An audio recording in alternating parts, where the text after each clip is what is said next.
Salut tout le monde, bienvenue sur cette nouvelle capsule dédiée à la respiration. Alors j'ai choisi ce cadre au milieu de la nature parce que j'ai pensé que quoi de mieux que la nature pour parler de quelque chose de naturel comme la respiration.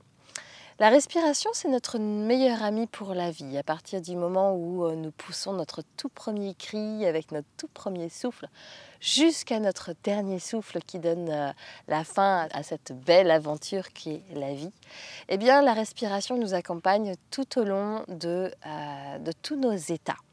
De tous nos états émotionnels, la respiration vient se caler par rapport à nos états émotionnels. Du coup, quand on sait ce principe-là, que la respiration vient se caler à nos états émotionnels, eh bien on peut induire nos états émotionnels grâce à la respiration et c'est ce qu'on fait en yoga. En yoga, on utilise des respirations, donc des pranayamas, qui signifie exercice de maîtrise du souffle en sanskrit, pour amener un état particulier. Et en changeant donc notre respiration, nous changeons notre état émotionnel. C'est aussi simple que ça. Ce qui est vrai dans un sens est vrai dans l'autre. Alors une fois qu'on a compris cette histoire de souffle qui induit un état émotionnel, allons un petit peu plus loin. Comme vous le savez peut-être, nous avons deux systèmes nerveux, donc le système sympathique et le système parasympathique. Alors, par les inspirations, nous activons notre système sympathique, qui est le système qui apporte de l'énergie, tandis que par les expirations, nous activons notre système parasympathique, qui est celui qui induit un espace de calme intérieur. Ça, c'est la première chose. Notre respiration est liée au changement fonctionnel de notre cerveau. Et toutes les 1h30, 2 heures à peu près, eh bien on va plus respirer soit par la narine droite qui vient stimuler le corps et donc stimuler l'énergie en activant le système sympathique, ou alors eh bien, on va respirer plus avec la narine gauche qui là va plutôt apaiser le corps et stimuler le système parasympathique. Alors c'est pas nous qui choisissons, hein, c'est comme ça, c'est un rythme qui se fait naturellement justement pour équilibrer le corps entre moment où je vais activer la chaleur de mon corps, l'énergie de mon corps, et moment où au contraire je vais demander à mon corps de se calmer.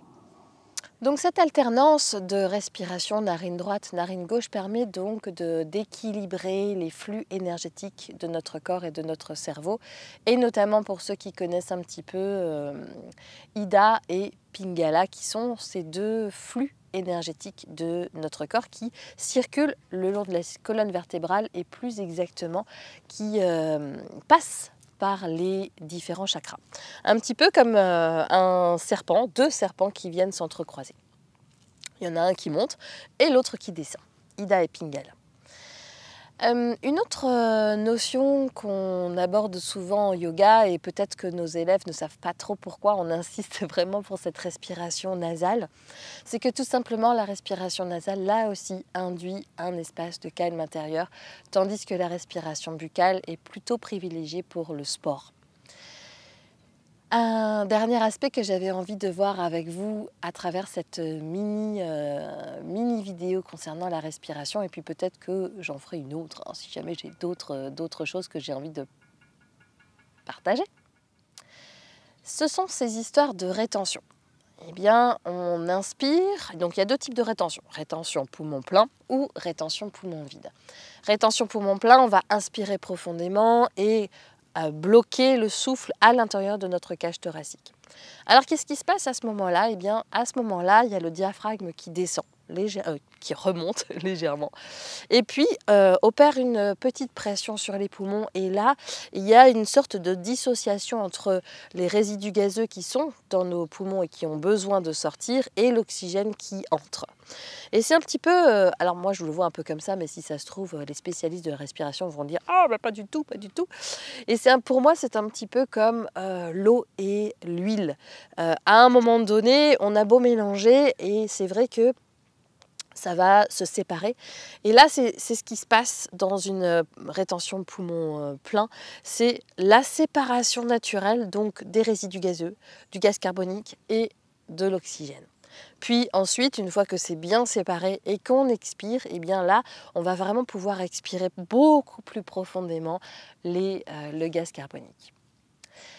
En revanche, la rétention poumon vide, c'est complètement différent. Là, on va expirer, puis bloquer le souffle, donc les poumons se seront vidés.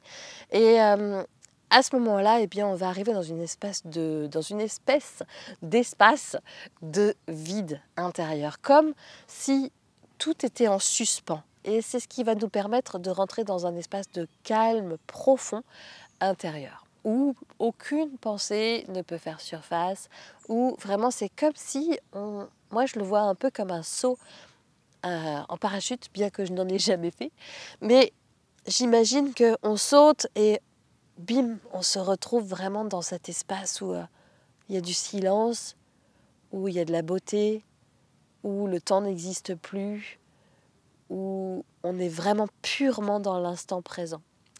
Et c'est ça que ça provoque la rétention poumon vide.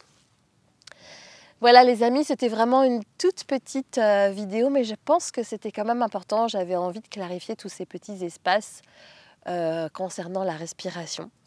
Alors, je vous invite à continuer à explorer cette capsule spéciale respiration parce que, eh bien, je vous propose dans chaque petite vidéo un exercice bien spécifique, un pranayama bien spécifique pour induire un état particulier à l'intérieur de notre corps.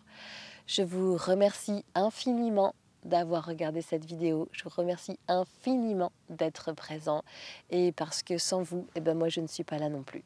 Je vous aime. À très bientôt.